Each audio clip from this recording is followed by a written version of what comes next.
नमस्कार दर्शकों, 2 मार्च से लेकर 20 मार्च तक 5 ग्रहों का बदलाव मकर राशि वालों के लिए कैसा रहेगा।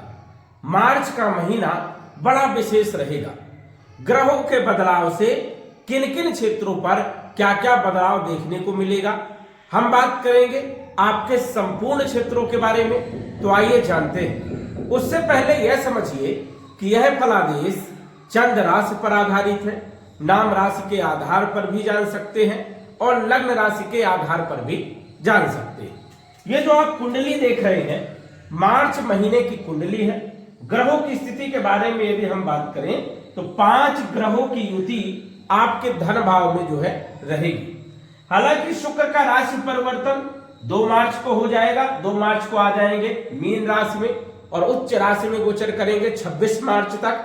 26 मार्च को पुनः शुक्र का राशि परिवर्तन होगा और ये मेष राशि में आ जाएंगे। इसी प्रकार सूर्य का भी राशि परिवर्तन होगा जो कि कुंभ राशि में गोचर कर रहे हैं। 14 तारीख को सूर्य आ जाएंगे मीन राशि में और शनि के साथ गोचर करेंगे। इसी प्रकार यदि हम बात करें तो गुरु जो कि लंबे समय से वक्री चल रहे थे मिथुन राशि में, ये मार्गी हो जाएंगे 11 तारीख को। 11 मार्च को मार्गी हो जाएंगे। कई सारे क्षेत्रों पर अच्छे प्रभाव देखने को मिले क्योंकि गुरु का वक्री होना कई सारे क्षेत्रों पर रोक लग जाती है। बात करें शनि के बारे में तो शनि भी अपनी चाल में परिवर्तन करेंगे। शनि 13 तारीख को अस्त हो जाएंगे और शनि का अस्त होना कई राशि वालों को विशेष लाभदायक सिद्ध होगा। बात करें बुध के बारे में तो बुध भी मार्च के महीने में 20 तारीख को ये मार्गी हो जाएंगे। जैसे गुरु मार्गी होंगे इसी प्रकार बुध भी मार्गी होंगे। तो इन दोनों ग्रहों का भी शुभ प्रभाव देखने को मिलने वाला है। इन 5 ग्रहों की चाल में बदलाव से बहुत कुछ बदलेगा। सबसे पहले तो हम बात करेंगे राशि के स्वामी शनि के बारे में, क्योंकि शनि आपके राशि के स्वामी है, लगन के स्वामी है और आपके धन के मालिक भी है और गोचर कर रहे हैं 3रे भाव में। अब मकर राशि वालों के लिए शनि का गोचर 3रे भाव में बेहद शुभ माना जाता है, क्योंकि जब शनि की 7.5 पूरी तरह समाप्त होती है तब शनि जो है 3रे भाव में स्वतंत्र रूप से अपना प्रभाव देने का काम करते हैं। लेकिन 13 तारीख तक तो शनि की स्थिति बढ़िया है, लेकिन 13 तारीख के बाद शनि अस्त हो जाएंगे, सुस्त हो जाएंगे, तो काम काज में थोड़ा सा डिले देखने को मिलेगा, रुकावटें देखने को मिलेगी, क्योंकि शनि आपके राशि के स्वामी है, लग्न के स्वामी है और गोचर 3य भाव में कर रहे हैं और यहां पर शनि का गोचर अच्छा माना जाता है। अब कोई भी ग्रह सूर्य के समीप जब जाता है तो वो अस्त हो जाता है, क्योंकि सूर्य इतना तेजमय ग्रह है कि दूसरे ग्रह को जला देता है। किसी भी ग्रह के समीप जब सूर्य पहुंचता है तो दूसरे ग्रह को जला देता है, मुरझा देता है और इसीलिए वह अपना पूर्ण रूप से प्रभाव नहीं दिखा पाता। तो शनि जो है अपना पूर्ण रूप से प्रभाव जो है लगभग 40 दिनों तक 22 अप्रैल तक जो है ये अपना विशेष रूप से प्रभाव नहीं दिखा पाएंगे। लेकिन जिन कुंडलियों में शनि बहुत खराब स्थिति में है, मकर राशि मकर लग्न की हम बात कर रहे हैं, जिन मकर राशि वालों की कुंडली में, जिन मकर लग्न वालों की कुंडली में शनि पहले से ही खराब स्थिति में विराजमान है, नीच राशि में है, पाप प्रभाव में है, उन लोगों के लिए शनि वरदान साबित होंगे, जबरदस्त लाभ देने का काम करेंगे, क्योंकि नकारात्मक प्रभाव समाप्त होगा और नकारात्मक प्रभाव जब समाप्त होगा तो राहत मिलेगी। तो ये विशेष तौर पर ध्यान रखना है कि यदि आपकी कुंडली में शनि की स्थिति बहुत ज्यादा खराब है और लंबे समय से आप प्रताड़ित थे, परेशान थे, काम बन नहीं रहे थे, परेशानियां पे परेशानियां आ रही थी, तो ये समझिए कि 13 तारीख से 13 मार्च से आपके लिए जबरदस्त लाभ जो है शनि देने का काम करेंगे। जो उनकी नकारात्मक ऊर्जा है वो समाप्त होगी।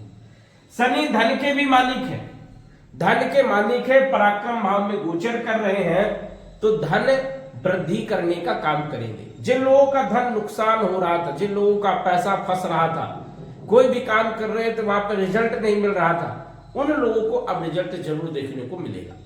लेकिन जिन लोगों की अच्छी स्थिति थी जिन कुंडलियों में शनि अच्छी पोजीशन में थे वहां पर थोड़ा कमी देखने को मिलेगी, क्योंकि शनि अस्त रहेंगे तो शनि का प्रभाव बहुत कम हो जाएगा, पूर्ण रूप से प्रभाव नहीं दे पाएंगे।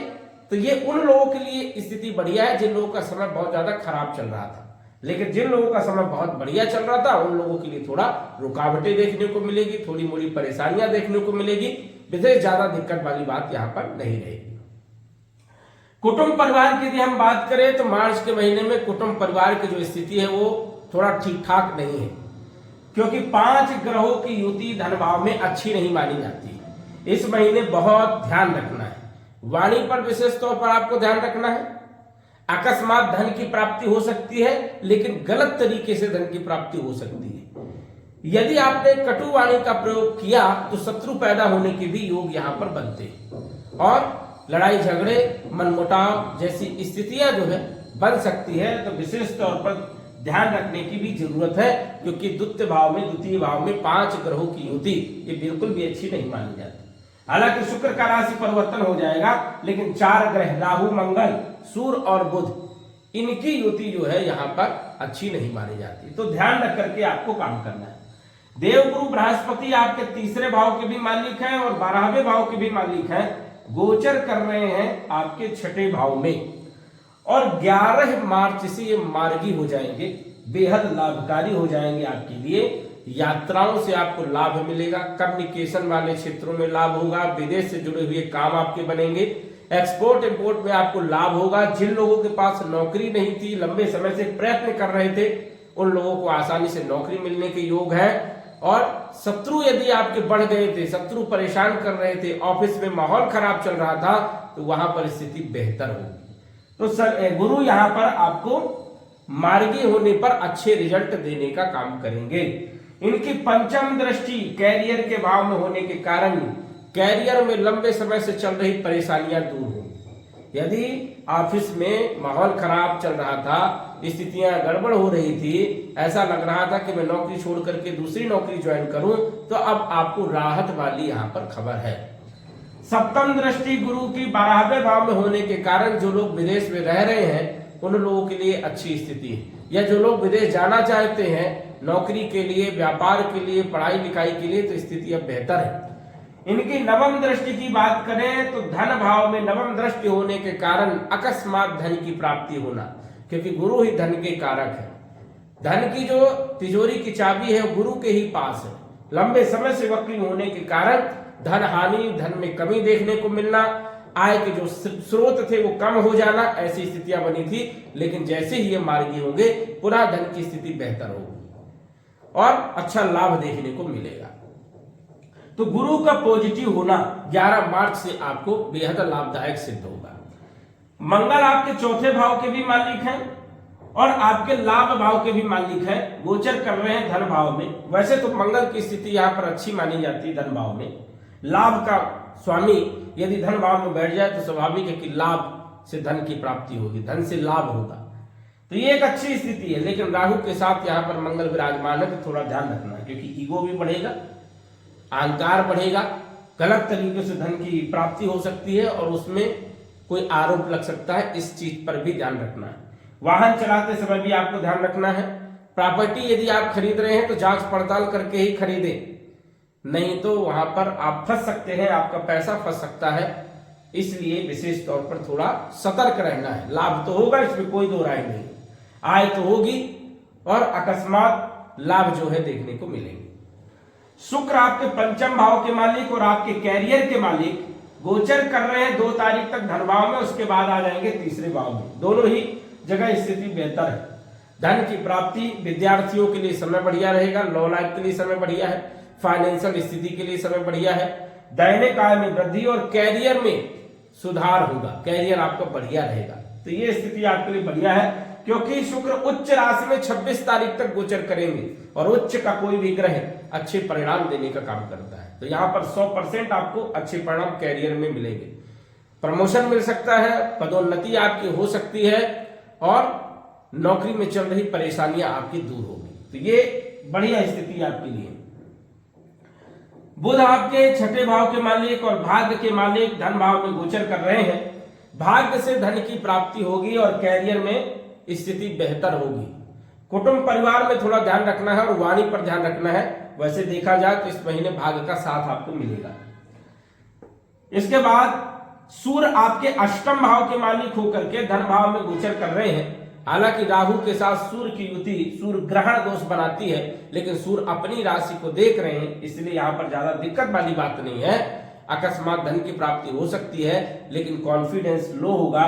कुछ परेशानियां उत्पन्न हो सकती हैं, जैसे सिर में दर्द होना, माइग्रेन की प्रॉब्लम, आंखों में तनाव होना, ऐसी कुछ समस्याएं देखने को मिल सकती है, तो थोड़ा सा ध्यान रखना है आपको। इसके बाद यदि हम बात करें तो राहु जो कि आपके धन भाव में ही विराजमान है। अब धन भाव में राहु धन अकस्मात देने का काम करते हैं, लेकिन ये 4 ग्रहों की जो युति रहेगी इसके कारण कुछ परेशानियां उत्पन्न हो सकती है, गलत आरोप लग सकते हैं, और जो धन आएगा उसके साथ कुछ परेशानियां उत्पन्न ना हो, उसके लिए इस महीने थोड़ा सतर्क रहना है। राहु यहां पर धन हानि भी करवाने का काम करता है और कुटुंब परिवार में विवाद भी करवाता है, तो इसलिए थोड़ा ध्यान रखना है, पेशेंस रखना है। जल्दीबाजी में कोई डिसीजन आपको नहीं लेना है, इस चीज का ध्यान रखना है। अष्टम भाव में केतु, यहां पर मिले जुले परिणाम देखने को मिलेंगे, क्योंकि अष्टम भाव के मालिक सूर्य ग्रहण में रहेंगे और ये ग्रहण बनेगा 14 तारीख तक। तो 14 तारीख तक केतु की स्थिति बढ़िया नहीं है, सूर्य की स्थिति बढ़िया नहीं है। 14 तारीख के बाद सूर्य आ जाएंगे आपके तृतीय भाव में, तो अष्टम भाव के फल, ससुराल पक्ष से लाभ, अकस्मात लाभ, समाज सेवा इत्यादि क्षेत्रों में अच्छा लाभ देखने को मिलेगा और कॉन्फिडेंस भी अच्छा रहेगा। तो ये विशेष तौर पर आपको ध्यान रखना होगा। बुध 20 तारीख को जब मार्गी हो जाएंगे तो व्यापारिक स्थिति आपकी बढ़िया रहने वाली है, आपकी बुद्धि बढ़िया रहेगी, नौकरी के लिए स्थिति बढ़िया रहने वाली है और भाग्य का पूरा साथ आपको मिलने वाला है, तो इसमें कोई दो राय वाली बात नहीं है। शुक्र जो है 26 तारीख को आ जाएंगे आपके चौथे भाव में और यहां पर गोचर करेंगे और अपनी राशि को देखेंगे, तुला राशि को देखेंगे, तो कैरियर के लिए बहुत अच्छी स्थिति हो जाएगी। नौकरी के लिए, व्यापार के लिए, व्यवसाय के लिए स्थिति बेहतर होगी और जबरदस्त लाभ देखने को मिलेगा। कुल मिलाकर के यदि हम बात करें तो मकर राशि वालों के लिए मार्च का जो महीना है ये बदलाव का महीना है। यदि लंबे समय से परेशानियां चल रही थी, धन की कमी थी, स्वास्थ्य अच्छा नहीं चल रहा था, कॉन्फिडेंस लो था, तो मार्च के महीने में बदलाव देखने को मिलेगा और आपको लाभ मिलेगा। उपाय के तौर पर यदि हम बात करें तो सूर्य को जल चढ़ाए, नीलम रत्न धारण करके रखे, जिससे स्थिति आपकी बेहतर हो। तो दर्शकों, आज बस इतना ही। धन्यवाद। यदि आप अपनी कुंडली का विश्लेषण घर बैठे करवाना चाहते हैं तो दिए गए व्हाट्सएप नंबर से संपर्क करें। साधारण फीस जमा करके आप अपनी कुंडली का विश्लेषण फोन के माध्यम से घर बैठे ही करवा सकते हैं और जान सकते हैं अपने भूत, भविष्य और वर्तमान के बारे में। धन्यवाद। WhatsApp number 9479893911।